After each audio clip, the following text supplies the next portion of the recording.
L'attention et le soin aux plus pauvres a été le premier souci du père de Montfort. Il vécut toute son existence pauvre au milieu des pauvres. Il voyait en eux le Christ lui-même. S'occuper des pauvres, c'était donc honorer le Christ. La passion pour les pauvres, ça vient d'abord, comme on peut imaginer aussi, de sa profonde relation avec Dieu. Le père de Montfort a trouvé un jour un pauvre, un gueux qui était par là, malade. Bon, il l'a pris sur ses épaules. Il l'a amené où? Là où il logeait. Il a frappé et puis il a dit simplement « Ouvrez à Jésus-Christ ». Voilà. Pour lui, le pauvre, c'est Jésus-Christ.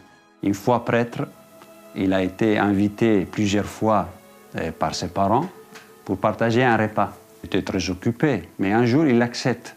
Il accepte à une condition, de venir avec mes amis. Mais entre-temps, il ramasse, il récolte tous les pauvres et les clochards. Il arrive avec eux. La famille reste touchée. Celui qui est le plus abandonné, qui est donné jusqu'au bout, c'est l'image de Jésus-Christ tel qu'on doit la voir, celui qui donne sa vie, celui qui a tout donné, celui qui est le pauvre parmi les pauvres.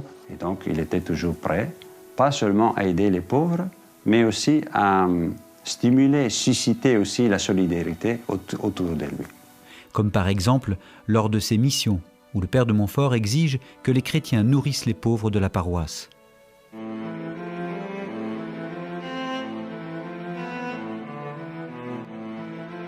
Derrière ce mot de pauvreté se cachent des réalités très diverses et qui existent pour ainsi dire partout dans le monde.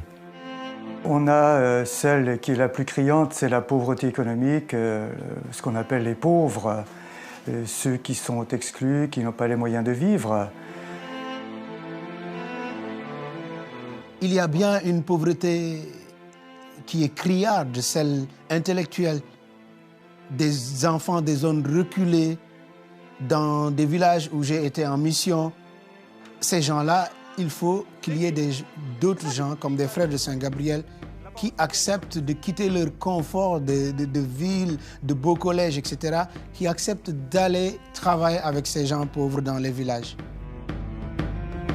Et il y a la pauvreté de l'isolement. Les personnes qui vivent seules, c'est aussi une autre forme de pauvreté.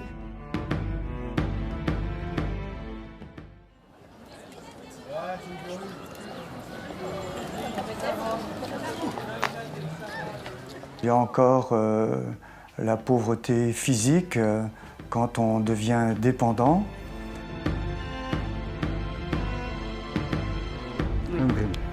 Il aime lire les livres du père de Montfort. Il y a la pauvreté spirituelle qui est encore autre chose et qui est assez répandue aussi aujourd'hui. Là où elles sont présentes, les congrégations montfortaines, en s'inspirant de leurs fondateurs, consacrent leur vie au service des plus démunis, juste armés de leur foi en l'amour infini de Dieu pour les plus pauvres. Nous avons besoin de quelque chose, nous cherchons quelque chose dans ce monde d'aujourd'hui. Il y a quelqu'un qui peut t'aider à régler ces problèmes-là. C'est Dieu. Son message n'est pas has-been, il n'est pas dépassé. Il y a une richesse qu'on peut trouver encore chez Dieu.